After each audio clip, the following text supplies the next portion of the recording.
শক্তি, জেদ, অটলতা। ইরানের রাষ্ট্র টেলিভিশনে সম্প্রচারিত ছবি দেখাচ্ছে ইসলামী বিপ্লবী গার্ড কোরের স্থলবাহিনী স্থিরভাবে দাঁড়িয়ে আছে। শুধুমাত্র তেহরানের রাস্তা নয়, পুরো বিশ্বের দিকে একটি স্পষ্ট বার্তা, আমরা প্রস্তুত। এটি কোনো সাধারণ অনুষ্ঠান নয়, এটি ইরানের উত্তরের সীমান্তে সেনা শক্তির প্রদর্শনী। এ সময় যুক্তরাষ্ট্রের সাধারণ হুমকি কিছুটা নীরব। সৌদি আরব সহ উপসাগরীয় দেশগুলো প্রেসিডেন্ট ট্রাম্পকে আহ্বান জানিয়েছে, এখন আক্রমণ বন্ধ করুন, ইরানকে একটি সুযোগ দিন। কিন্তু তেহরান অপেক্ষা করছে না। আইআরজিসি এর উপস্থিতি কেবল প্রতীকী নয়, এটি একটি কৌশলগত বার্তা। আমাদের প্রতিরক্ষা অটল, শৃঙ্খলিত এবং সর্বদা প্রস্তুত। চাপ, নিষেধাজ্ঞা এবং অভ্যন্তরীণ আন্দোলনের পরেও ইরান শক্তি প্রদর্শন করছে। দূরদৃষ্টি কৌশলে কূটনীতি কিছু সময় কিনছে। মাঠে ইরান প্রতিটি সম্ভাব্য পরিস্থিতির জন্য প্রস্তুত। ইরানকে বাধ্য করা যাবে না, ইরানকে বিচ্ছিন্ন করা যাবে না। চাপের মুখে তেহরান পিছপা হব না। ওয়াশিংটন পরিকল্পনা পুনর্মূল্যায়ন করছে, উপসাগরীয় রাজধানীগুলো সতর্ক করছে, আর তেহরান রাজনৈতিক, সামরিক ও মানসিকভাবে প্রস্তুত। আমরা আপনাদের অবিলম্বে প্রত্যাহার করতে বলছি, এক পা এগোতে দেবেন না। যদি আমরা সত্যিই শুরু করি, শান্তি আলোচনা হবে না। 50 বছরের ক্ষতি, ধৈর্য, সভ্যতা সব অগ্রাহ্য করা হয়েছে। যদি আমরা আবার সেই পবিত্র প্রতিরক্ষা যুগে ফিরে যাই, সমস্যা এড়ানো যাবে না। এখনই থামুন, ফিরে যান। ইরান একটি বিচক্ষণ ও মহৎ জাতি, যুদ্ধ চাই না, কিন্তু প্রয়োজন হলে আমরা কাজ শেষ করব। সৌদি আরব, সংযুক্ত আরব আমিরাত, বাহরাইন, কাতার, তুরস্ক, ইরাকের সঙ্গে সম্পর্ক রাখব, কিন্তু এ অঞ্চলে কোনো মার্কিন ঘাঁটি নিরাপদ থাকবে না। ট্রাম্প যত এগোবেন, পরিস্থিতি তত খারাপ হবে। এই সময় যুক্তরাষ্ট্র মধ্যপ্রাচ্যে বিমান বাহিনী পাঠাচ্ছে। ট্রাম্পের আক্রমণ ঘড়ির কাঁটায়। ইউএসএস আব্রাহাম লিঙ্কন এগোচ্ছে। মধ্যপ্রাচ্যে এক নতুন ভূমিকম্প আসতে চলেছে। একটি ভুল পদক্ষেপ বিশ্বযুদ্ধের মতো পরিস্থিতি তৈরি করতে পারে। যুক্তরাষ্ট্রের সামরিক শক্তি প্রদর্শিত হচ্ছে। কমপক্ষে একটি এয়ারক্রাফট ক্যারিয়ার স্ট্রাইক গ্রুপ উপসাগরে পাঠানো হয়েছে। প্রতিবাদ ভেঙে পড়া তেহরানকে লক্ষ্য করে হামলা পরিকল্পিত। 6টি স্ট্র্যাটো ট্যাঙ্কার সৌদি আরবের দিকে যাচ্ছিল।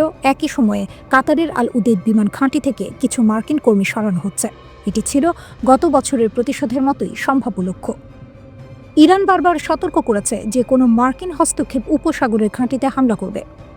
এক ভুল হিসাব পুরো অঞ্চলকে যুদ্ধের দিকে ঠেলে দিতে পারে। প্রেস সেক্রেটারি কারেন লেভিট বললেন, ট্রাম্প পরিস্থিতি ঘনিষ্ঠভাবে পর্যবেক্ষণ করছেন। 800 জনের জীবন বাঁচানো হয়েছে। তিনি সব বিকল্প উন্মুক্ত রেখেছেন।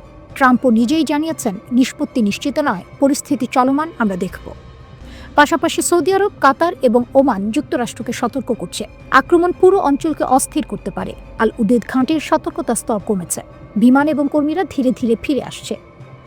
এই আন্দোলন ইরানের নেতৃত্বের জন্য সবচেয়ে বড় চ্যালেঞ্জ। অর্থনৈতিক অসন্তোষ থেকে শুরু হওয়া প্রতিবাদ দেশের সর্বত্র ছড়িয়ে পড়ে। ইরান বলছে, বাইরে থেকে প্রভাবিত করা হয়েছে ট্রাম্পকে যুদ্ধের ফাঁদে ফেলার জন্য। সিনেটর লিন্ডসে গ্রাহাম বলছেন, ট্রাম্প এখনও শক্তিশালী পদক্ষেপের জন্য প্রস্তুত। বিক্ষোভে জ্বলছে ইরান, হুমকি দিচ্ছেন ট্রাম্প। কিন্তু যুক্তরাষ্ট্র কি সত্যিই হামলা চালাতে পারবে? ভেনেজুয়েলার প্রেসিডেন্ট নিকোলাস মাদুরোর পতনের পর যুক্তরাষ্ট্রের প্রেসিডেন্ট ডোনাল্ড ট্রাম্প এবার দৃষ্টি ঘুরিয়েছেন ইরানের দিকে। 13 জানুয়ারি ট্রাম্প স্পষ্ট ভাষায় হুঁশিয়ারি দেন, ইরান যদি বিক্ষোভকারীদের হত্যা বন্ধ না করে, তবে বড় মূল্য দিতে হবে। তিনি সরাসরি ইরানের জনগণকে উদ্দেশ্য করে বলেন, প্রতিবাদ চালিয়ে যাও, সাহায্য আসছে। এই বক্তব্য অনেকের মনে প্রশ্ন তুলেছে, যুক্তরাষ্ট্র কি ইরানে ভেনেজুয়েলার মতো কোনো অভিযান চালাতে চায়? ইরান কেন ভেনেজুয়েলা নয়? এই প্রশ্নের উত্তর বুঝতে হলে আগে ভেনেজুয়েলার পরিস্থিতি দেখতে হবে। ভেনেজুয়েলার পতনের অন্যতম কারণ ছিল দেশটির দুর্বল ও প্রায় অচল বিমান প্রতিরক্ষা ব্যবস্থা। রাশিয়ার দেয়া S-300VM ও BUK M2E সিস্টেম ঠিকভাবে রক্ষণাবেক্ষণ করা হয়নি। অনেক রাডার বছরের পর বছর কাজই করছিল না। ফলে যুক্তরাষ্ট্র খুব সহজেই কারাকাসের আকাশে বিশেষ বাহিনী নামাতে পেরেছিল। কিন্তু ইরান সম্পূর্ণ ভিন্ন একটি বাস্তবতা। ইরানের শক্তিশালী প্রতিরক্ষা দেয়াল। ইরান বহু বছর ধরে সম্ভাব্য হামলার জন্য প্রস্তুতি নিচ্ছে। আজ ইরানের কাছে রয়েছে রাশিয়ার S-300 ও আধুনিক S-400, চীনের HQ-9B দীর্ঘপাল্লার ক্ষেপণাস্ত্র, নিজস্ব তৈরি বাভার 373 এয়ার ডিফেন্স সিস্টেম। ইরানি সংসদ সদস্য আবুল ফজল জোরাভান্দ জানিয়েছেন, রাশিয়ার MiG-29 ইতিমধ্যে এসেছে, Su-35 আসছে পথে। চীন ও রাশিয়া বিপুল সংখ্যক এয়ার ডিফেন্স সিস্টেম সরবরাহ করছে। HQ-9B ক্ষেপণাস্ত্র রেঞ্জ প্রায় 300 কিলোমিটার। বাভার 373 এর রেঞ্জও 300 কিলোমিটারের বেশি বলে দাবি করা হয়। 2025 সালের যুদ্ধে ইসরায়েলের হামলার পর ইরান এই প্রতিরক্ষা আরও শক্ত করেছে। ক্ষেপণাস্ত্র শক্তি ইরানের সবচেয়ে বড় হাতিয়ার। ইরানের কাছে প্রায় ২,০০০ ব্যালিস্টিক ক্ষেপণাস্ত্র রয়েছে বলে ধারণা করা হয়। অনেক ক্ষেপণাস্ত্র ঘাঁটি পাহাড়ের গভীরে লুকানো, যেগুলো ধ্বংস করা প্রায় অসম্ভব। ইরানের রিভলিউশনারি গার্ড বলছে তারা এখন যে কোনো যুদ্ধের জন্য সর্বোচ্চ প্রস্তুত। যুক্তরাষ্ট্রের সীমাবদ্ধতা ২০২৫ সালের মতো পরিস্থিতি এখন নেই। এই মুহূর্তে উপসাগরে কোনো মার্কিন এয়ারক্রাফট ক্যারিয়ার নেই। ইউএসএস গার্ল্যান্ড আর ফোর্ড পাঠানো হয়েছে ক্যারিবিয়ানে। ইউএসএস নিমেটস রয়েছে নিজ দেশে। ইরানে হামলা চালাতে হলে যুক্তরাষ্ট্রকে কাতার, বাহরাইন, সৌদি আরব, সংযুক্ত আরব আমিরাত বা ইরাকের ঘাঁটির ওপর নির্ভর করতে হবে। কিন্তু ইরান আগেই সতর্ক করে দিয়েছে এই দেশগুলোর ঘাঁটিও হামলার লক্ষ্য হবে। এই অঞ্চলে যুক্তরাষ্ট্রের প্রায় ৪০,০০০ সেনা রয়েছে। যে কোনো হামলায় তারা বড় ঝুঁকিতে পড়বে। B-2 বোমারু বিমান দিয়ে দূর থেকে হামলা সম্ভব হলেও তা অতিরিক্ত ধ্বংসাত্মক এবং রাজনৈতিকভাবে বিপজ্জনক। সবচেয়ে গুরুত্বপূর্ণ বিষয়, ট্রাম্প স্পষ্ট করে বলেছেন মাটিতে সেনা নামানো হবে না। খামেনিকে হত্যা বা আটক কতটা বাস্তব? ভেনেজুয়েলার মতো করে ইরানের সর্বোচ্চ নেতা আয়াতুল্লাহ আলী খামেনিকে আটক করা প্রায় অসম্ভব। ইরান ভৌগোলিকভাবে বিশাল, দেশটি বহু স্তরের প্রতিরক্ষার ভেতরে আবদ্ধ। খামেনিকে হত্যা করা তুলনামূলক সহজ হতে পারে, কিন্তু সেটি ভয়াবহ যুদ্ধ ডেকে আনবে। এমনকি ইরান আগেই উত্তরসূরি পরিকল্পনা তৈরি করে রেখেছে। ট্রাম্প প্রকাশ্যে কঠোর কথা বলছেন, হুমকি দিচ্ছেন, ইরানের জনগণকে সাহস দিচ্ছেন, কিন্তু বাস্তবে যুক্তরাষ্ট্রের বিকল্প খুব সীমিত। ইরানের শক্তিশালী প্রতিরক্ষা, চীন রাশিয়ার সমর্থন এবং মধ্যপ্রাচ্যে যুদ্ধ ছড়িয়ে পড়ার ভয়, সব মিলিয়ে ওয়াশিংটনের সামনে রাস্তা খুবই সংকীর্ণ। হুমকি দেওয়া সহজ, কিন্তু ইরানে হামলা চালানো তা অনেক বেশি কঠিন। অনেক সময় যুদ্ধ ট্যাঙ্ক আর মিসাইল দিয়ে শুরু হয় না, যুদ্ধ শুরু হয় ইন্টারনেট দিয়ে। ইরান ও আমেরিকার চলমান চরম উত্তেজনার মধ্যে ঠিক এমনই এক প্রযুক্তিগত যুদ্ধ শুরু হয়েছিল। সামরিক আগ্রাসনের আগেই এই যুদ্ধে বড় ধাক্কা খায় যুক্তরাষ্ট্র। এই যুদ্ধে ওয়াশিংটন তাদের সবচেয়ে শক্তিশালী অস্ত্র হিসেবে মাঠে নামায় বিশ্বের শীর্ষ ধনী এলন মাস্ককে। পরিকল্পনাটা ছিল পরিষ্কার। ইরানে চলমান সরকার বিরোধী বিক্ষোভের সময় যখন আন্দোলন ছড়িয়ে পড়তে শুরু করে, তখন ইরান সরকার দেশ জুড়ে ইন্টারনেট ব্ল্যাকআউট জারি করে। উদ্দেশ্য একটাই, আন্দোলনকারীরা যেন অনলাইনে সংগঠিত হতে না পারে। আর ঠিক সেই মুহূর্তে ডিজিটাল নায়ক হয়ে হাজির হন এলন মাস্ক।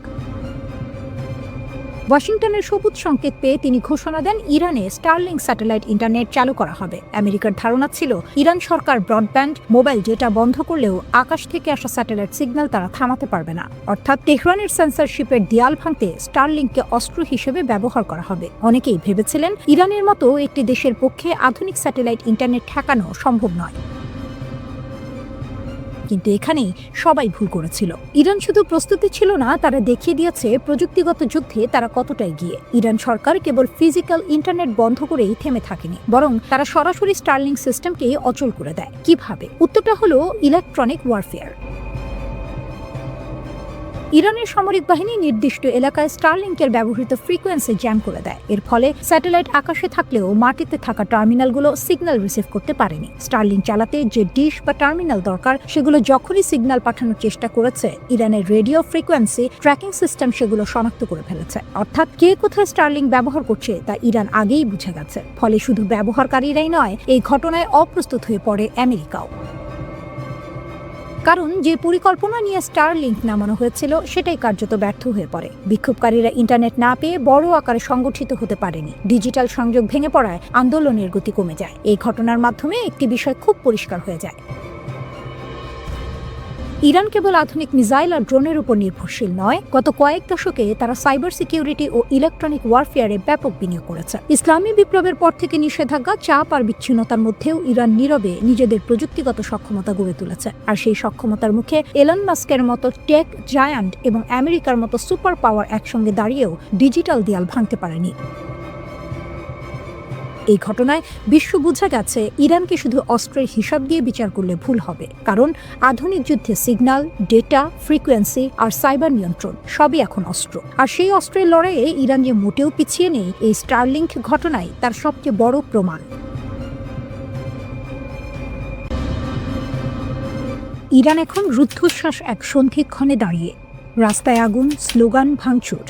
আবার সেই রাস্তাতেই বিপরীত চিত্র, হাজার হাজার মানুষ রাষ্ট্রের পতাকা হাতে নেমে এসেছে সরকার ও সর্বোচ্চ নেতার পক্ষে।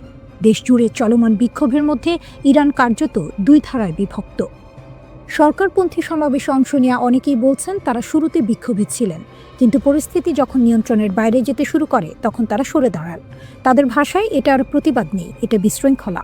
সেই বিশৃঙ্খলার মুখে তারা নিজেদের দায়িত্ব মনে করছেন দেশকে রক্ষা করা। রাষ্ট্রীয় টেলিভিশনে সম্প্রচারিত ভিডিওতে দেখা যায় তেহরান সহ একাধিক শহরে বিশাল জনসমাবেশ, মানুষ হাতে ইরানের পতাকা, সর্বোচ্চ নেতার ছবি, স্লোগানে মুখর রাজপথ, নেতৃত্বের প্রতি আনুগত্যের ঘোষণা, শক্ত অবস্থানে রাষ্ট্রযন্ত্র ও তার সমর্থকরা। এই অভ্যন্তরীণ উত্তেজনার মধ্যে আন্তর্জাতিক মাত্রা যোগ করেছে ওয়াশিংটন। মার্কিন প্রেসিডেন্ট ডোনাল্ড ট্রাম্প প্রকাশ্যে হুঁশিয়ারি দিয়েছেন বিক্ষোভকারীদের ক্ষতি হলে যুক্তরাষ্ট্র কঠোর প্রতিক্রিয়া দেখাবে। তিনি দাবি করেছেন পরিস্থিতি খুব কাছ থেকে পর্যবেক্ষণ করা হচ্ছে। এর আগেও ট্রাম্প ইঙ্গিত দিয়েছিলেন সহিংসতা বাড়লে যুক্তরাষ্ট্র বিক্ষোভকারীদের পাশে দাঁড়াতে পারে। ইরান এই অভিযোগ সরাসরি নাকচ করেছে। দেশটির পররাষ্ট্রমন্ত্রী আব্বাস আরাকচি অভিযোগ তুলেছেন যুক্তরাষ্ট্র ও ইসরায়েল এই অস্থিরতার পেছনে জড়িত। তার দাবি শান্তিপূর্ণ আন্দোলনকে সহিংসতার দিকে ঠেলে দেওয়ার চেষ্টা চলছে। একই সুরে কথা বলেছেন প্রভাবশালী রাজনীতিক আলী লারিজানিও। তাদের বক্তব্য, ভিতরের দুর্বলতাকে কাজে লাগিয়ে দেশকে অস্থিতিশীল করার চেষ্টা হচ্ছে। সর্বোচ্চ নেতা আয়াতুল্লাহ আলী খামেনি এক বিরল ভাষণে কঠোর অবস্থান স্পষ্ট করেছেন। তিনি বলেছেন রাষ্ট্র ধ্বংসের চেষ্টা সহ্য করা হবে না। তার ভাষায় ইসলামী প্রজাতন্ত্র ত্যাগের উপর দাঁড়িয়ে আছে এবং প্রয়োজন হলে নিজেকে রক্ষায় শক্তি প্রয়োগ করবে। সরকারি সূত্র জানায় নিরাপত্তা বাহিনী ইতোমধ্যে ব্যাপক ধরপাকড় শুরু করেছে। শত শত মানুষ আটক, বিপুল অস্ত্র উদ্ধারের দাবিও করা হয়েছে। এই পরিস্থিতিতে ট্রাম্পের একটি সামাজিক যোগাযোগ মাধ্যম পোস্ট নতুন করে উত্তেজনা বাড়িয়েছে। সেখানে তিনি লিখেছেন, ইরান হয়তো আগে কখনো এত কাছ থেকে স্বাধীনতাকে দেখেনি। তিনি বলেন, যুক্তরাষ্ট্র সাহায্য করতে প্রস্তুত। কী ধরনের সাহায্য তা স্পষ্ট নয়, কিন্তু তেহরানের কাছে এটি স্পষ্ট বার্তা, বিদেশি হস্তক্ষেপের ইঙ্গিত। বিক্ষোভ যখন টানা দ্বিতীয় সপ্তাহে, তখন সর্বোচ্চ নেতা সরাসরি ট্রাম্পকে আক্রমণ করেছেন। তিনি তাকে অহংকারী আখ্যা দিয়ে বলেছেন তার হাতে ইরানিদের রক্ত লেগে আছে। তিনি সতর্ক করেন, ইতিহাস বলে ক্ষমতার শীর্ষেই অনেক শাসকের পতন ঘটে। ইরানের রাষ্ট্রীয় গণমাধ্যমে দাবি করা হচ্ছে বিদেশি শক্তির মদদে পরিকল্পিত অস্থিরতা তৈরি করা হয়েছে। তাসনিম নিউজ জানিয়েছে 200 জনের বেশি সন্ত্রাসী সংগঠক আটক হয়েছে। গ্রেনেড থেকে শুরু করে আগ্নেয়াস্ত্র, বড় ধরনের অস্ত্রভাণ্ডার উদ্ধারের কথাও বলা হয়েছে। এর ফলে বিক্ষোভের তীব্রতা কমেছে। আইআরজিসিকে সর্বোচ্চ সতর্কতায় রাখা হয়েছে। সাধারণ সেনাবাহিনীর বদলে এই বাহিনীর ওপরই ভরসা করছেন সর্বোচ্চ নেতা, কারণ তাদের আনুগত্য প্রশ্নাতীত। একই সঙ্গে সক্রিয় করা হয়েছে ভূগর্ভস্থ ক্ষেপণাস্ত্র ঘাঁটি। বার্তা স্পষ্ট, ইরান প্রস্তুত দুই দিকেই। ভিতরের এক ক্লিকেই সর্বনাশ। ইরান যেভাবে ইসরায়েলিদের জালে ফাঁসালো, একটা বেনামি মেসেজ, একটা টেলিগ্রাম লিঙ্ক আর লোভনীয় অর্থের হাতছানি, এভাবেই ইরান ইসরায়েলের মাটিতে তাদের গুপ্তচর বৃত্তির জাল বিছিয়েছিল। আপাত দৃষ্টিতে নিরীহ ছোট ছোট কাজ দিয়ে শুরু, যা শেষ পর্যন্ত ইসরায়েলের জন্য বিশাল এক মাথা ব্যথার কারণ হয়ে দাঁড়িয়েছিল। কিন্তু আসল চমকটা লুকিয়ে ছিল অন্য কোথাও। 2024 সালের এপ্রিলে ইসরায়েলে ইরানের প্রথম ক্ষেপণাস্ত্র হামলার পর 30 জনেরও বেশি ইসরায়েলিকে ইরানি গোয়েন্দা সংস্থার সাথে কাজ করার অভিযোগে অভিযুক্ত করা হয়। এদের বেশিরভাগেরই গল্পটা প্রায় একই রকম। অজানা নম্বর থেকে আসা একটা মেসেজ, যেখানে সামান্য তথ্যের জন্য বা ছোটখাটো কাজের জন্য মোটা অঙ্কের টাকার প্রস্তাব। প্রথম দিকে কাজগুলো ছিল সহজ, যেমন কোনো পার্কের নির্দিষ্ট স্থানে কালো ব্যাগ পুঁতে রাখা হয়েছে কিনা তা পরীক্ষা করা। এর জন্য মিলত প্রায় 1000 মার্কিন ডলার। এরপর যখন লোভের পাল্লা ভারী হতে শুরু করলো, তখন এলো আরও বিপজ্জনক কাজের প্রস্তাব। আদালতের নথি থেকে জানা যায়, গত 1 বছর ধরে ইরানের এই গুপ্তচর বৃত্তির চেষ্টা খুব একটা ফলপ্রসূ হয়নি। তারা ইসরায়েলের উচ্চপদস্থ কর্মকর্তাদের হত্যা করার যে আকাঙ্ক্ষা করেছিল তা পূরণ করতে পারেনি। তবে তাদের কৌশল ছিল মারাত্মক কার্যকর। এত বেশি ইসরায়েলি সাধারণ অভিযান চালাতে রাজি ছিল যে কৌশলগতভাবে গুরুত্বপূর্ণ স্থানগুলির তথ্য সংগ্রহের জন্য গুপ্তচর বৃত্তি অভিযান সফল হতে পারত, যা পরবর্তীতে ইরানি ব্যালিস্টিক ক্ষেপণাস্ত্রের লক্ষ্যবস্তুতে পরিণত হতো। যোগাযোগের পদ্ধতি ছিল বেশ সহজবোধ্য। একটি টেক্সট মেসেজ, যার প্রেরক নিজেকে সংবাদ সংস্থা হিসেবে পরিচয় দিত। মেসেজে প্রায়শই যুদ্ধ সম্পর্কিত তথ্য চাওয়া হতো এবং বলা হতো, আমরা তা কিনতে প্রস্তুত। অন্য একটি মেসেজে আরও সরাসরি বলা হয়েছিল, একটি স্বাধীন জেরুজালেম মুসলমানদের একত্রিত করে, যুদ্ধ সম্পর্কে আমাদের তথ্য পাঠান। এরপরই আসতো টেলিগ্রাম অ্যাপের একটি লিঙ্ক, যেখানে নতুন করে কথোপকথন শুরু হতো। মজার বিষয় হলো, এই কথোপকথনে ইসরায়েলি নাম ব্যবহার করা হতো এবং সহজ কাজের বিনিময়ে অর্থের প্রস্তাব দেওয়া হতো। যদি কেউ আগ্রহ দেখাতো তাহলে তাদের পেপ্যাল বা ক্রিপ্টোকারেন্সির মাধ্যমে টাকা নেওয়ার জন্য একটি অ্যাপ সেট আপ করার পরামর্শ দেওয়া হতো। 29 সেপ্টেম্বর গ্রেপ্তার হওয়া এক সন্দেহভাজনের ঘটনা ছিল চমকপ্রদ। তাকে একটি পার্কে গিয়ে একটি কালো ব্যাগ পুঁতে রাখা হয়েছে কিনা তা পরীক্ষা করতে বলা হয়েছিল। ব্যাগটি ছিল না, কিন্তু নিয়োগকারী একটি ভিডিও পাঠিয়ে তা প্রমাণ করেছিল এবং তাকে $1000 দেওয়া হয়েছিল। এরপর তাকে লিফলেট বিতরণ, পোস্টার লাগানো বা গ্রাফিতি স্প্রে করার মতো কাজ দেওয়া হয়েছিল, যার বেশিরভাগই ছিল ইসরায়েলি প্রধানমন্ত্রী বেনিয়ামিন নেতানিয়াহুর বিরুদ্ধে অবমাননাকর স্লোগান। এরপর এলো আরও সংবেদনশীল কাজ, ছবি তোলা। আজারবাইজান বংশোদ্ভূত এক ইসরায়েলিকে দেশের বিভিন্ন স্পর্শকাতর স্থাপনার ছবি তোলার জন্য ভাড়া করা হয়েছিল। এমনকি এই কাজকে সে পারিবারিক ব্যবসায় পরিণত করেছিল। সে তার আত্মীয়দের হাইফা বন্দরের সুবিধাগুলোর ছবি তুলতে সাহায্য করেছিল, যা পরে ইরানি ক্ষেপণাস্ত্রের আঘাতে ক্ষতিগ্রস্ত হয়। 72 বছর বয়সী মরতে চাই মতি মামান এর ঘটনাটি ছিল আরও নাটকীয়। তার অর্থের প্রয়োজন ছিল এবং তুরস্কের 2 ব্যবসায়ী ভাইয়ের মাধ্যমে তার পরিচয় হয় এডি নামের এক ইরানি ব্যবসায়ীর সাথে। এডি শুকনো ফল এবং মশলা আমদানি করত। মামানকে সাইপ্রাস হয়ে সামান্দাগে উড়ে যেতে বলা হয়। এরপর তাকে তুরস্কের ইউকসেকোভা শহরে নিয়ে যাওয়া হয়, যেখানে সে একটি হোটেলে ছিল। এডি মামানকে জানায় যে ইসরায়েলিদের ইরানে পাচার করার একটি উপায় আছে। মামান রাজি হয় এবং একটি ট্রাকে লুকিয়ে ইরানে প্রবেশ করে। সেখানে এডি এবং একজন দ্বিতীয় ইরানি কর্মকর্তা মামানের সাথে একটি বিলাসবহুল হোটেলে দেখা করে এবং 3টি কাজের জন্য তাকে $1000 প্রস্তাব দেয়। ইসরায়েলের নির্দিষ্ট স্থানে টাকা বা বন্দুক রেখে আসা, জনাকীর্ণ স্থানের ছবি তোলা এবং অন্যান্য এজেন্টদের হুমকি দেয়া, যারা শত্রুতাপূর্ণ মিশন পরিচালনার জন্য ইরান থেকে তহবিল পেয়েছিল, কিন্তু আসলে তাদের মিশন সম্পাদন করেনি।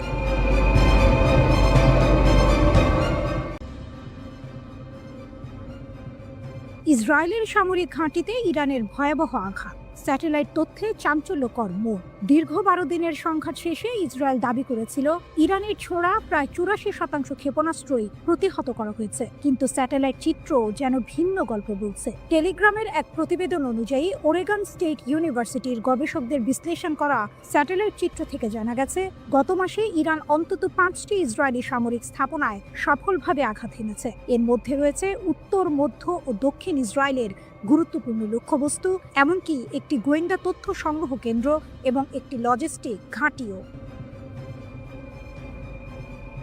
রাডার স্যাটেলাইট ডেটা, লুকানো সত্যের উন্মোচন। এক চাঞ্চল্যকর তথ্য উঠে এসেছে রাডার স্যাটেলাইট ডেটার ভিত্তিতে। এই ডেটা ক্ষেপণাস্ত্র হামলার সাথে সামঞ্জস্যপূর্ণ বিস্ফোরণের ক্ষয়ক্ষতি স্পষ্টভাবে চিহ্নিত করেছে।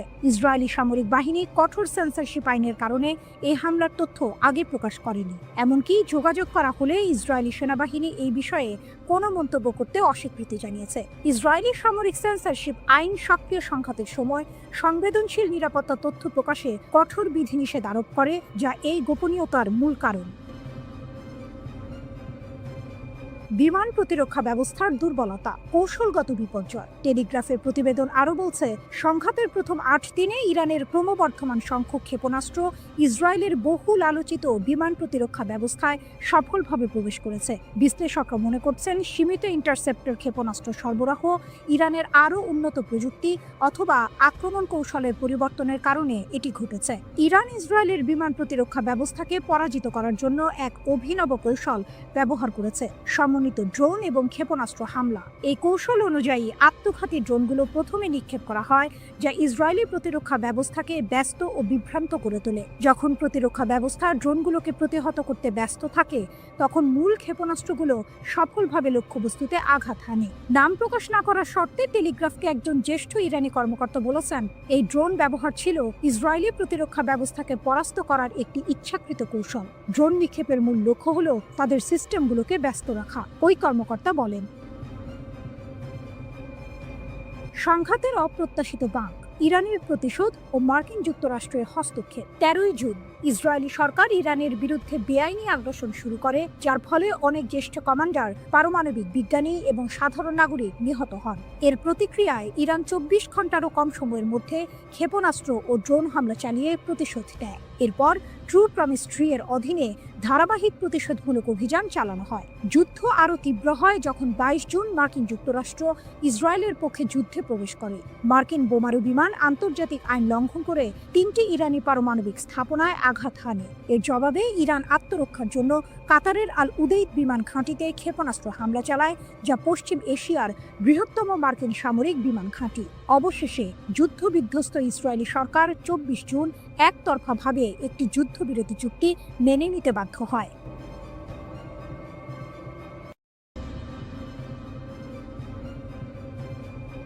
ভয়ঙ্কর এক সংবাদের শিরোনাম, কিন্তু তার ভেতরের কথা আরো গভীর। ইরান বলছে তারা এখনো কোনো ক্ষেপণাস্ত্রের শহরের দরজা খোলেনি। এর মানে কি? এর মানে হলো তাদের আসল আঘাত করার ক্ষমতা এখনো অব্যবহৃত। ইরানের নীরব সংকেত যে হামলা এখনো হয়নি। ইরান বরাবরই বলে আসছে তাদের সশস্ত্র বাহিনীর প্রতিটি পদক্ষেপ সুদূর প্রসারী পরিকল্পনার অংশ, তাৎক্ষণিক প্রতিশোধ নয়। যখন ইসরায়েলি দখলদারিত্ব যুদ্ধের শেষ দিনে ইরানের নিরাপত্তা কেন্দ্রগুলোতে হামলা চালায়, তখন বিশ্ব অবাক হয়েছিল ইরানের শান্ত প্রতিক্রিয়ায়। কিন্তু ইরানের এই আপাত নীরবতার পেছনে লুকিয়ে আছে এক গভীর কৌশল। ফজলির কথা স্পষ্ট, পারমাণবিক অস্ত্রের ক্ষেত্রে ইরানের প্রযুক্তিগত জ্ঞান রয়েছে, কিন্তু তাদের আদর্শিক নীতি এর ব্যবহার বা তৈরির বিপক্ষে। এই কথাগুলো আপাত দৃষ্টিতে শান্তি এবং সংযমের বার্তা দিলেও এর ভেতরের টুইস্ট হলো প্রযুক্তিগত জ্ঞান আছে মানে হলো তারা চাইলে তা করতে সক্ষম। এটি ইসরায়েল এবং পশ্চিমা দেশগুলোর জন্য এক শীতল সতর্কবার্তা। ইউরেনিয়াম সমৃদ্ধকরণ আপোষ নেই। ইরানের উপপররাষ্ট্রমন্ত্রী মাজিদ তখত রাভাঞ্চি জোর দিয়ে বলেছেন, মার্কিন ইসরায়েলি হামলা সত্ত্বেও ইরান তার পারমাণবিক কর্মসূচিতে অটল। তারা জাতীয় চাহিদা অনুযায়ী ইউরেনিয়াম সমৃদ্ধকরণ চালিয়ে যাবে। এর অর্থ আমেরিকা বা ইসরায়েলের কোনো হুমকি ইরানকে তার পথ থেকে সরাতে পারছে না। এটি কেবল একটি বিবৃতি নয়, এটি এক ধরনের চ্যালেঞ্জ।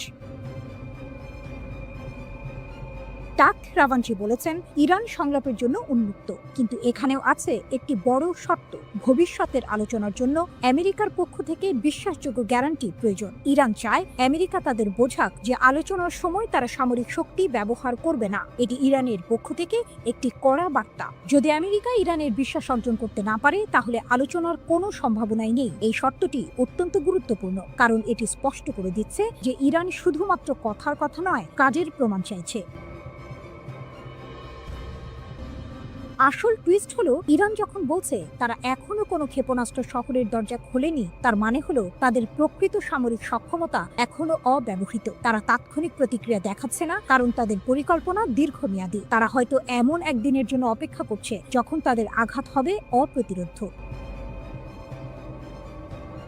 পারমাণবিক অস্ত্রের প্রযুক্তিগত জ্ঞান থাকা সত্ত্বেও তা ব্যবহার না করার কথা বলা, কিন্তু ইউরেনিয়াম সমৃদ্ধকরণ চালিয়ে যাওয়া, এই দুইয়ের মধ্যে একটি সূক্ষ্ম টানাপোড়েন রয়েছে। ইরান হয়তো বোঝাতে চাইছে যে তাদের ক্ষমতা আছে, কিন্তু তারা তা সংযত রাখছে। এই সংযমই তাদের সবচেয়ে বড় কৌশলগত অস্ত্র। তারা সংলাপের জন্য উন্মুক্ত, কিন্তু শর্ত দিচ্ছে আমেরিকার বিশ্বাসযোগ্যতার উপর। এর মানে ইরান দুর্বল নয়, বরং তারা চাইছে শক্তিশালী অবস্থানের ভিত্তিতে আলোচনা করতে। আগামী দিনে এই পরিস্থিতি কোন দিকে মোড় নেয় তা দেখার জন্য বিশ্ব অধীর আগ্রহে অপেক্ষা করছে। ইরান বলছে ইসরায়েলের সাথে যুদ্ধে ব্যবহৃত ক্ষেপণাস্ত্র শক্তির মাত্র 1/4। ব্রিগেডিয়ার জেনারেল আলী ফজলি দাবি করেছেন, সেজ্জিল ক্ষেপণাস্ত্র ইসরায়েলকে অবাক করে দিয়েছিল। তিনি জানিয়েছেন, ইরান বছরের পর বছর ধরে শত্রুর সাথে যে কোনো সম্ভাব্য সংঘর্ষের জন্য প্রস্তুতি নিচ্ছে।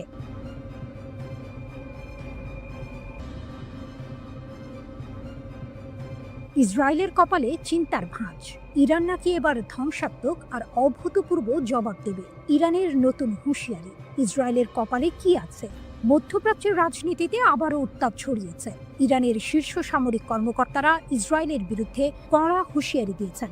ভবিষ্যতে কোনো আগ্রাসন চালালে ইরান নাকি জোরালোভাবে লড়াই করবে। তাদের কথা শুনে মনে হচ্ছে এবার পরিস্থিতি আরও গুরুতর হতে চলেছে। ইরানের শীর্ষ সামরিক কমান্ডার মেজর জেনারেল আমির হাতামি জোর দিয়ে বলেছেন যে ইরানের সেনাবাহিনী যে কোনো আগ্রাসনের বিরুদ্ধে কঠিন লড়াই করবে এবং নিজেদের সার্বভৌমত্ব রক্ষা করবে। তিনি গর্ব করে বলেছেন, ইসরায়েলি আগ্রাসনের বিরুদ্ধে ইরানের বিমান প্রতিরক্ষা সফলভাবে প্রতিরোধ করেছে। এমনকি তিনি দাবি করেছেন, ইরানি জনগণ এবং সশস্ত্র বাহিনী আক্রমণের মুখে ঐক্যবদ্ধ ছিল এবং তাদের লক্ষ্য থেকে কখনো পিছপা হয়নি। এই দাবি যদি সত্যি হয়, তাহলে ইসরায়েলের জন্য এটা একটা বড় দুশ্চিন্তার কারণ হতে পারে। ধ্বংসাত্মক ও অভূতপূর্ব প্রতিশোধের হুমকি। আইআরজিসি এর মুখপাত্র ব্রিগেডিয়ার জেনারেল আলী মোহাম্মদ নাইনি আরও এক ধাপ এগিয়ে সতর্ক করেছেন, ভবিষ্যতে যে কোনো হুমকির ক্ষেত্রে ইরান ধ্বংসাত্মক এবং অভূতপূর্ব প্রতিক্রিয়া জানাবে। তার মানে কি, এতদিন যা দেখেছি তা কিছুই নয়? ইরান কি সত্যিই এমন কিছু করে দেখাবে যা বিশ্ব আগে কখনো দেখেনি? যুক্তরাষ্ট্রের হামলা যুদ্ধের গতি বদলেছে কি? এদিকে ইরানে যুক্তরাষ্ট্র ও ইসরায়েলের যৌথ আগ্রাসনের বহুমাত্রিকতা বিশ্লেষণে রুশ একাডেমি অফ সায়েন্সের ইনস্টিটিউট অফ ওরিয়েন্টাল স্টাডিজের গবেষক লানা রাওয়ান্ডি ফাদাই বার্তা সংস্থা মেহেরের সঙ্গে বিস্তারিত কথা বলেছেন। রুশ বিশ্লেষকের মতে, পারমাণবিক স্থাপনায় মার্কিন হামলা ছিল মূলত সাজানো নাটক। পশ্চিমা মিডিয়ায় তা রীতিমতো ন্যায়কোচিতভাবে স্থাপিত হয়, তবে বাস্তবে এর সামরিক রাজনৈতিক প্রভাব তেমন ছিল না। এটি ছিল হয়তো একটি থিয়েট্রিক্যাল গ্র্যান্ড ফিনালে, যা সংঘাত গরম হয়ে ওঠার আগে একটি সুন্দর সমাপ্তি এনে দেয়। শেষ পর্যন্ত উভয় পক্ষ যুদ্ধবিরতিতে সম্মত হলো কেন? রাওয়ান্দি বলেন, হামলা পাল্টা হামলায় উভয় পক্ষই প্রচণ্ড ক্ষতিগ্রস্ত হচ্ছিল। ইসরায়েল মার্কিন সহায়তায় আকাশ প্রতিরক্ষা বজায় রাখলেও ইরানের ক্ষেপণাস্ত্র হামলা প্রতিহত করা যাচ্ছিল না। তাদের ক্ষেপণাস্ত্র ও সামরিক সরঞ্জামের ঘাটতি ক্রমেই স্পষ্ট হচ্ছিল। এর মাঝে ইরানের হরমুজ প্রণালী বন্ধের হুমকি ও ইয়েমেনি হুথিদের যুক্তরাষ্ট্রের বিরুদ্ধে চুক্তি বাতিল যুদ্ধকে আরও বিস্তৃত করে ফেলতে পারত। এই ঝুঁকি ট্রাম্প প্রশাসনকে একটি দ্রুত সমাপ্তি চাওয়ার দিকে ঠেলে দেয়। এছাড়া রাশিয়া, চীন, কাতার, তুরস্ক, আজারবাইজান সহ একাধিক দেশ কূটনৈতিক চাপ সৃষ্টি করে। ইরানের প্রতিশোধমূলক ক্ষেপণাস্ত্র হামলায় তেল আবিবের দক্ষিণে রিহোবেদ শহরে ইসরায়েলের বিখ্যাত সামরিক সংশ্লিষ্ট গবেষণাগার বাইসমান ইনস্টিটিউট অফ সায়েন্স পুরোপুরি ধ্বংস হয়ে গেছে। ইরানের সরকারি টেলিভিশন চ্যানেল প্রেস টিভির এক প্রতিবেদনে এর বিস্তারিত তুলে ধরা হয়েছে। এতে বলা হয়েছে, সামরিক শিল্প কমপ্লেক্সের সঙ্গে নিবিড়ভাবে যুক্ত ইসরায়েলি শাসন ব্যবস্থার বৈজ্ঞানিক ও সামরিক গবেষণার মূল ভিত্তি হিসেবে গড়ে ওঠা এই প্রতিষ্ঠানটি এখন কার্যত অচল ও বিধ্বস্ত। ইসরায়েলি সংবাদ মাধ্যমের তথ্য অনুসারে ইরানের সুনির্দিষ্ট এই হামলাকে ভুল করে আক্রমণ হিসেবে দেখা হচ্ছে না, বরং এর লক্ষ্য ছিল পদার্থবিদ্যা, বায়োটেকনোলজি ও কৃত্রিম বুদ্ধিমত্তা সহ সামরিক গবেষণার গুরুত্বপূর্ণ এই কেন্দ্রটিকে গুঁড়িয়ে দেয়া।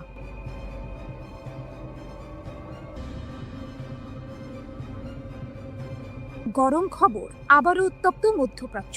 ইসরায়েল যদি ফের কোনো ভুল করে, তাহলে নাকি আরও কঠিন থাপ্পড় খাবে, এমনটাই হুমকি দিলেন ইরানের শীর্ষ জেনারেল আব্দুর রহিম মুসাভি। শুনে মনে হচ্ছে, এবার বুঝি আর ছোটখাটো হুমকি নয়, আসল যুদ্ধের দামামা বাজছে।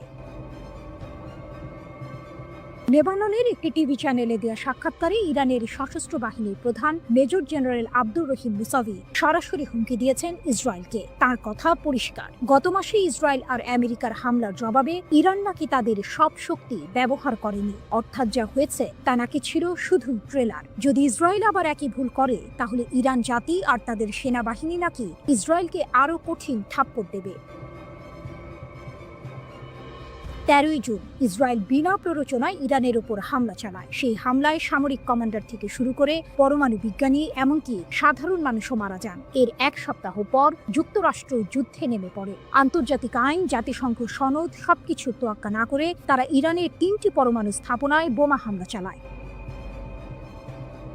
যখন ইসরায়েল আর যুক্তরাষ্ট্র হামলা চালাচ্ছে, তখন কি ইরান চুপচাপ বসেছিল? মোটেও না। প্রতিশোধ হিসেবে ইরানের সশস্ত্র বাহিনী ইসরায়েলের দখলে থাকা কৌশলগত স্থাপনাগুলোতে আঘাত হানে। এখানেই শেষ নয়, পশ্চিম এশিয়ার সবচেয়ে বড় মার্কিন সামরিক ঘাঁটি কাতারের আল উদেইদ মার্কিন ঘাঁটিকেও তারা টার্গেট করে। এটা শুনে নিশ্চয়ই অনেকেই অবাক হচ্ছে।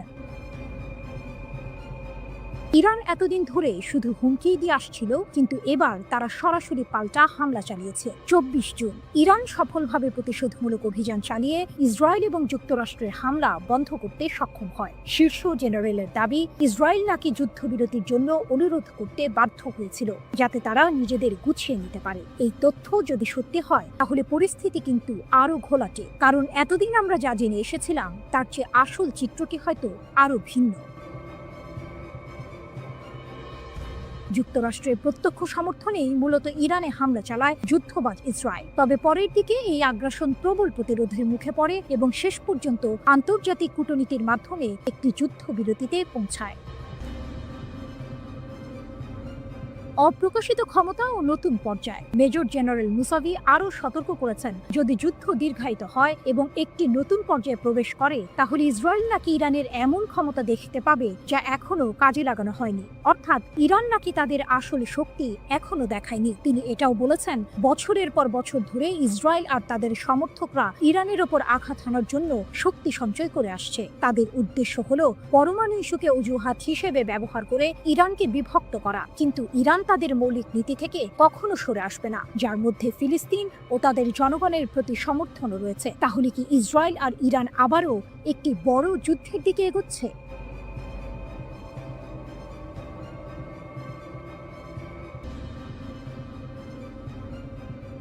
ইরান স্পষ্ট জানিয়ে দিয়েছে, ইসরায়েলের সঙ্গে তাদের পরবর্তী সংঘাত হবে চূড়ান্ত সংঘর্ষ। রাশিয়ার সংবাদ মাধ্যম আরটিকে দেয়া এক সাক্ষাৎকারে ইরানের একটি সূত্র এই তথ্য নিশ্চিত করেছে। এই ঘোষণা মধ্যপ্রাচ্যে নতুন করে উত্তেজনার পারদ চড়িয়ে দিয়েছে, কারণ ইরান বিশ্বাস করে তারা এখন ইসরায়েলের দুর্বলতা সম্পর্কে ওয়াকিবহাল এবং তাদের হাতে এমন উন্নত ক্ষেপণাস্ত্র রয়েছে যা ইসরায়েলের আকাশ প্রতিরক্ষা ব্যবস্থাকে সহজেই ভেদ করতে পারে। গত 13 জুন ইসরায়েল ইরানের ওপর হামলা চালায়। ইহুদিবাদী দেশটির দাবি ছিল তেহরান পারমাণবিক বোমা তৈরির শেষ পর্যায়ে পৌঁছে গেছে। এই হামলায় ইরানের পারমাণবিক ও সামরিক স্থাপনাগুলো ক্ষতিগ্রস্ত হয়, শত শত মানুষ এবং পারমাণবিক কর্মসূচির সঙ্গে জড়িত বেশ কয়েকজন উচ্চপদস্থ সামরিক কর্মকর্তা ও বিজ্ঞানী নিহত হন। এরপর 22 জুন যুক্তরাষ্ট্র ইরানের 3টি পারমাণবিক স্থাপনায় হামলা চালায়, যার মধ্যে ছিল নাতানজ ও ফোর্দোর ইউরেনিয়াম সমৃদ্ধকরণ কেন্দ্র। তেহরান অবশ্য বরাবরই সামরিক উদ্দেশ্যে পারমাণবিক কর্মসূচি পরিচালনার অভিযোগ অস্বীকার করে আসছে। পাল্টা জবাব হিসেবে ইরান কামিকাজে ড্রোন ও ক্ষেপণাস্ত্র হামলা চালায়, যা সরাসরি ইসরায়েল ও কাতারে অবস্থিত যুক্তরাষ্ট্রের আল উদেইদ বিমান ঘাঁটিতে আঘাত হানে। 12 দিনব্যাপী এই সংঘাত শেষ হয় যুক্তরাষ্ট্রের মধ্যস্থতায় হওয়া এক যুদ্ধবিরতির মাধ্যমে, যা এখনও কার্যকর রয়েছে। ইসরায়েলের দুর্বলতা উন্মোচিত। আরটিকে দেওয়া মন্তব্যে তেহরানের সূত্রটি জানায়, সাম্প্রতিক উত্তেজনার সময় ইরান ইসরায়েলি শাসনের দুর্বলতা শনাক্ত করতে পেরেছে। এটি একটি চাঞ্চল্যকর দাবি যা ইসরায়েলের প্রতিরক্ষা সক্ষমতা নিয়ে প্রশ্ন তুলেছে। সূত্রটি আরও দাবি করে যে ইরানের কাছে এখনও নতুন প্রজন্মের হাজার হাজার ক্ষেপণাস্ত্র রয়েছে এবং যুদ্ধ শুরু হলে প্রতিদিন অন্তত কয়েকশো ক্ষেপণাস্ত্র ইসরায়েলের দিকে ছোঁড়া হবে। যদি এই দাবি সত্য হয় তাহলে ইসরায়েলের আকাশ প্রতিরক্ষা ব্যবস্থার জন্য এটি এক বিশাল চ্যালেঞ্জ হবে। এমনকি উন্নত আয়রন ডোমও এত সংখ্যক ক্ষেপণাস্ত্র মোকাবিলায় কতটা সফল হবে তা নিয়ে সন্দেহ থেকেই যায়। এই সংঘাতের জন্য ইরান শুধু সামরিকভাবেই প্রস্তুত নয়, বরং অভ্যন্তরীণ সমর্থনও পাচ্ছে বলে দাবি করা হয়েছে। সূত্রটি জানায়, দেশের জনগণ এবং প্রবাসী ইরানিদের কাছ থেকে সরকার অভূতপূর্ব সামাজিক সমর্থন পাচ্ছে। এটি নিঃসন্দেহে তেহরানের আত্মবিশ্বাস বাড়াচ্ছে। যদিও ইরান জানে যে যে কোনো সংঘাতে যুক্তরাষ্ট্র ইসরায়েলের পাশে দাঁড়াবে, তবুও তেহরান এই চ্যালেঞ্জ মোকাবিলা করতে প্রস্তুত বলেও উল্লেখ করা হয়েছে। খামেনির দাবি ও ট্রাম্পের হুঁশিয়ারি। ইরানের সর্বোচ্চ নেতা আয়াতুল্লাহ আলী খামেনি তার সামরিক জবাবের বিষয়ে বলেন, ইসরায়েলি রাষ্ট্র কার্যত ধ্বংসপ্রাপ্ত ও নিষ্ক্রিয় হয়ে পড়েছিল। তার মতে, যুক্তরাষ্ট্রের হস্তক্ষেপ না হলে ইহুদিবাদী শাসন পুরোপুরি ধ্বংস হয়ে যেত। এটি ইরানের পক্ষ থেকে একটি বড় সড় দাবি যা ইসরায়েলের সামরিক সক্ষমতা নিয়ে গুরুতর প্রশ্ন তৈরি করে। অন্যদিকে যুক্তরাষ্ট্রের প্রেসিডেন্ট ডোনাল্ড ট্রাম্প হুঁশিয়ারি দিয়ে বলেছেন, তেহরান যদি পারমাণবিক কর্মসূচি চালিয়ে যায় বলে যুক্তরাষ্ট্র বিশ্বাস করে তাহলে আরও হামলা চালানো হবে। ইসরায়েলের প্রধানমন্ত্রী বেনিয়ামিন নেতানিয়াহু ইরানের বিরুদ্ধে আরও হামলার সম্ভাবনা উড়িয়ে দেননি।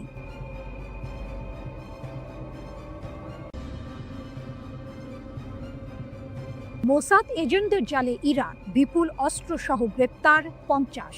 মাত্র 2 সপ্তাহে ইরান 50 জন মোসাদ এজেন্টকে গ্রেপ্তার করে বিশ্বকে চমকে দিয়েছে। ইরানের Islamic revolutionary guard corps IRGC দক্ষিণ পূর্বাঞ্চলীয় সিস্তান ও বালুচেস্তান প্রদেশে এই এজেন্টদের আটক করেছে। শুধু তাই নয়, তাদের কাছ থেকে মার্কিন তৈরি অত্যাধুনিক অস্ত্রশস্ত্র ও সামরিক সরঞ্জাম জব্দ করা হয়েছে। IRGC জানিয়েছে, এই এজেন্টরা ইরানের গুরুত্বপূর্ণ অবকাঠামো এবং অর্থনৈতিক কেন্দ্রগুলোতে নাশকতামূলক কর্মকাণ্ড চালানোর পরিকল্পনা করছিল। অস্ত্র পাচারের বিশাল চেষ্টা ব্যর্থ, 22,000 গুলিসহ আটক 3। এই ঘটনার পাশাপাশি ইরানের পশ্চিম লোরেস্তান প্রদেশের পুলিশ সামরিক গোলা বারুদের একটি বিশাল পাচার চক্র ভেঙে দিয়েছে। পোল-ই-দোখতার শহরে একটি অভিযানে 22,000-এরও বেশি কালাশনিকভ গুলি জব্দ করা হয়েছে এবং 3 জন সন্দেহভাজনকে গ্রেপ্তার করা হয়েছে। লোরেস্তানের পুলিশ প্রধান ব্রিগেডিয়ার জেনারেল ইয়াহিয়া এলাহি জানিয়েছেন, পুলিশ গোয়েন্দা ইউনিটগুলো একটি মহাসড়কে 2টি গাড়ির সন্দেহজনক কার্যকলাপ লক্ষ্য করে এই অভিযান শুরু করে। পাচারকারীরা পালিয়ে যাওয়ার চেষ্টা করলেও পুলিশ গুলি চালিয়ে তাদের গাড়ি নিষ্ক্রিয় করে এবং সফলভাবে তাদের আটক করে। ধারণা করা হচ্ছে, এই গোলাবারুদ ইরানের পশ্চিমাঞ্চল থেকে লোড করে দেশের দক্ষিণাঞ্চলে পাচারের উদ্দেশ্যে ছিল, যা একটি বৃহত্তর অস্ত্র পাচার নেটওয়ার্কের অংশ। ইসরায়েলের ষড়যন্ত্র নসর, অভ্যন্তরীণ নিরাপত্তা জোরদার। 13 জুন ইরানে ইসরায়েলি হামলার পর থেকে ইরান তাদের অভ্যন্তরীণ নিরাপত্তা জোরদার করেছে এবং বিভিন্ন প্রদেশে গুপ্তচরদের বিরুদ্ধে কঠোর ব্যবস্থা নিচ্ছে। ইরানের বিচার বিভাগের মুখপাত্র আসগর জাহাঙ্গীর ঘোষণা করেছেন, ইসরায়েলি শত্রু ভাবাপন্ন কর্মী এবং গুপ্তচরদের একটি নেটওয়ার্কের মাধ্যমে ইরানের অভ্যন্তরীণ নিরাপত্তাকে ক্ষতিগ্রস্ত করার চেষ্টা করছিল। তাদের লক্ষ্য ছিল সামরিক হামলার পাশাপাশি দেশে বিশৃঙ্খলা ও নাশকতামূলক কর্মকাণ্ড চালানো। জাহাঙ্গীর দৃঢ়তার সাথে বলেছেন যে বিচার বিভাগীয় এবং নিরাপত্তা সংস্থাগুলোর সিদ্ধান্তমূলক পদক্ষেপের কারণে এই সমস্ত ষড়যন্ত্র ব্যর্থ করা হয়েছে। তিনি আরও জানান, বিশ্বাসঘাতকদের বিচার করতে এবং ইসরায়েলের সাথে যুক্ত ভার্চুয়াল অ্যাকাউন্টগুলো ট্র্যাক করার জন্য প্রদেশগুলোতে বিশেষ বিচার বিভাগীয় শাখা খোলা হয়েছে। 12 দিন ধরে চলা সংঘাতে শত শত যুদ্ধ বিমান, সশস্ত্র ড্রোন ও ক্ষেপণাস্ত্র ব্যবহার করে ইরানে হামলা চালিয়েছে ইসরায়েলি সেনাবাহিনী। তবে এই সংঘাতে ইসরায়েলকে সবচেয়ে বেশি সাফল্য এনে দিয়েছে অভিনব একটি কৌশল, আর তা হলো গোপনে ইরানের অভ্যন্তরে ঢুকে সেখান থেকে বিভিন্ন অভিযান পরিচালনা, স্থিরতা ও বাইরের চাপ মোকাবিলায়।